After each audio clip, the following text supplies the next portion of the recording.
Kryetari i Partisë Demokratike Sali Berisha u paraqit rreth orës 9 këtë të hënë në prokurorinë e posaçme për të zbatuar masën e sigurisë detyrim paraqitje, ku u prit nga militant të PD-s.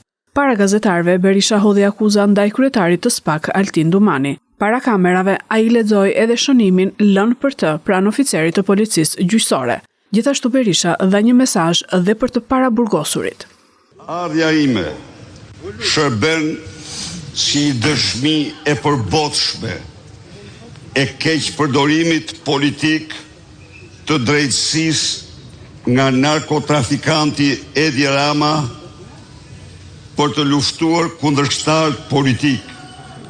Hetimi shterrues 4 vjeçar, siç e ka quajtur Skapi, dhe vetingu 32 vjeçar familjar i Sali Berishës ka provuar se ai dhe familjarët e tij nuk kanë përfituar kurrë asnjë favor dhe se kursimet e tyre